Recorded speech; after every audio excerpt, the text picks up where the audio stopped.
नमस्कार, मैं दीपिका मिश्रा आप सभी लोगों का बालाजी ऑनलाइन क्लासेस में स्वागत करती हूँ। आज हम क्लास 6 का पार्ट 3 फूल का मूल्य कहानी पढ़ेंगे, जो कि विश्व के श्रेष्ठ कवि रविन्द्रनाथ टैगोर ने लोगों को यह समझाने का प्रयास करने के लिए लिखी है कि ईश्वर के प्रति प्रेम, उनकी भक्ति और उनके पवित्र रूप के समक्ष संसार की बहुमूल्य वस्तुएं भी तुच्छ हैं, उनकी कोई कीमत नहीं होती। सच्ची आस्था हमें संतोष और सुख देती है। शीतकाल के दिन थे, बहुत ठंडी थी और उस समय क्या होता है कि जब बहुत ठंड होती है तो आप भी देखते हैं पतझड़ आ जाता है, सारे फूल सूख जाते हैं।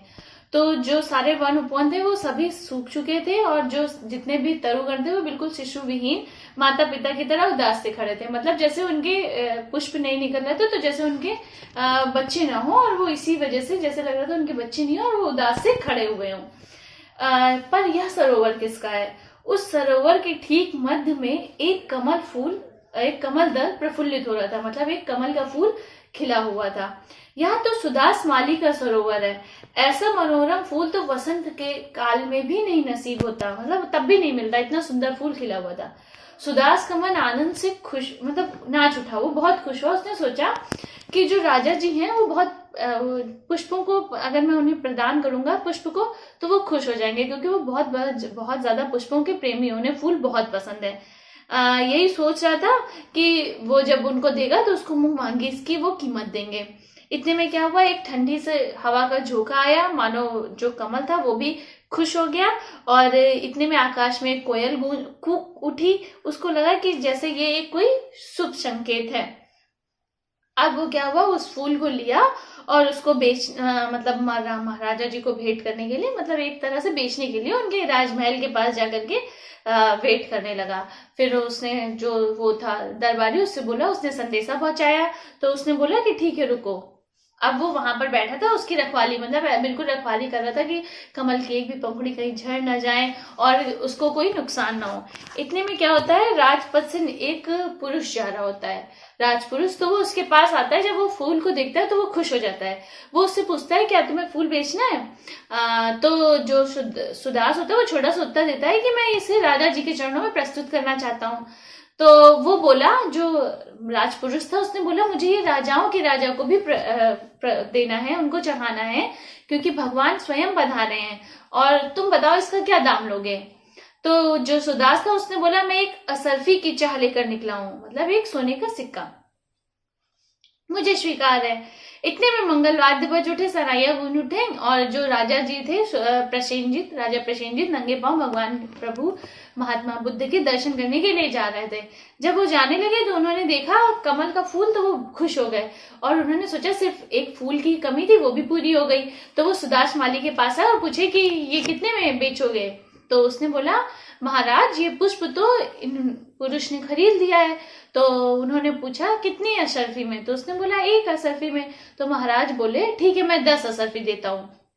तो जो राजपुरुष था वो बोला ठीक है मैं 20 असरफी देता हूँ। अब महाराज जो थे वो थोड़ा सा दुखी हो गए, उन्हें थोड़ा, उनका जो चेहरा था वो उतर गया।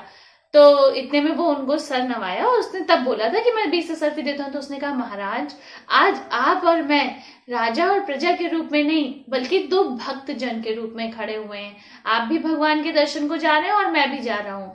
इस जैसे मैं, आप बुरा नहीं मानिएगा राजन, मैं भक्ति के प्रवाह में दुनियादारी की मर्यादा नहीं मानना चाहता।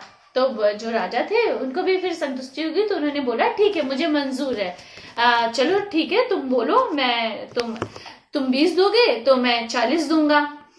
तो मेरे, इससे पहले कि राजपुरुष कुछ बोल पाता, जो सुदास था वो बोल उठा, क्षमा कीजिए राजन, क्षमा कीजिए हे भक्तजन, मुझे यह पुष्प बेचना ही नहीं है। इतना कहकर माली वहां से चलता बना और दोनों बेचारे, मतलब राजा और वो जो राजपुरुष था, दोनों उसको देखते रहे, बिल्कुल हैरानी से देखते रहे कि हम लोग उसको मुंह मांगी कीमत देने को तैयार है, फिर भी बिना बेचे चला गया। अब जब सुदास माली उस फूल को लेकर के नगर से बाहर आ गया तो अकेले में सोचने लगा, मतलब उसमें खो गया सोच में कि ऐसा कौन सा इंसान है जिस महात्मा के लिए ये लोग इतना सारा द्रव्य खर्च करने को तैयार है, वो स्वयं कितने महान होंगे, कितने अमीर होंगे। अगर मैं ये फूल उनको उनके चरणों में अर्पित कर दूं तो वो मुझे कितना पैसा देंगे। यही सारी सोच में वो पड़ गया और वो उधर चल दिया जहां महात्मा बुद्ध ठहरे हुए थे। बरगद का जो पेड़ था उसके वृक्ष की छाया में पद्मासन लगाकर महात्मा बुद्ध बैठे थे। उनके उज्जवल ललाट, मतलब उनके जो माथा था उससे बहुत सारा तेज प्रकट हो रहा था। उनके चेहरे पे एक आनंद की प्रभा थी, उनके होठों से सुधा झर रही थी और आंखों से अमृत टपक रहा था। उनके मेघों से धीर गंभीर तपस्वी उनकी जो आवाज थी उन तपस्वी की उनके मुंह से निकल रही थी। जब सुदास उनको देखा तो वो बिल्कुल एकदम स्तब्ध खड़ा रह गया। उसके मुंह से एक शब्द नहीं निकला और वो एक टक महात्मा को निहारने लगा। सहसा उसने भूमि पर झुककर क्या किया, वो जो फूल था उन परम तपस्वी के चरणों में अर्पित कर दिया। जैसे उसने ये चीज की तो जैसे एक चिड़ियों की चहचहाहट गूंज उठी, एक ठंडी सी हवा आई और पंखुड़ियां हिल मिलकर मानो हंस रही हो। और सुदास को लगा कि उसने जो ये चीज सोची थी, शुभ संकेत, ये सारी चीजें, अब उसकी ये सारे शकुन सफल हो गए। और जब उसने ये किया तो स्मृति भरे मधुर स्वर में महात्मा ने उससे पूछा, हे वत्स, कुछ चाहिए? कुछ कहना है तुम्हें? तो जो सुदास था वो गदगद स्वर में बोला, नहीं महाराज, और कुछ नहीं, आपके चरण रज की मात्र एक कणिका, मतलब मुझे आपके सिर्फ चरण, आपके पैरों की धूल की एक कण चाहिए। तो ये था फूल का मूल्य, कि उसने कैसे उसको एक महात्मा के चरणों में अर्पित किया और उसके बाद उसका कोई मूल्य नहीं लिया। जैसा कि रविन्द्रनाथ टैगोर जी ने हमें बताया है कि जब हमें भगवान के दर्शन हो जाते हैं तो उसके सामने सारी बहुमूल्य वस्तुएं तुच्छ लगने लगती हैं। तो आप इस चैप्टर को अच्छे से पढ़िएगा और उसके बाद इसके सारे नोट्स आपके स्कूल मित्र ऐप पर अपडेट कर दिए जाएंगे। आप वहां से इनको अपनी रजिस्टर में कॉपी कर लीजिएगा। बुक एक्सरसाइज को बुक में करिएगा और अच्छे से रहिएगा, अपना ध्यान रखिएगा। Thank you.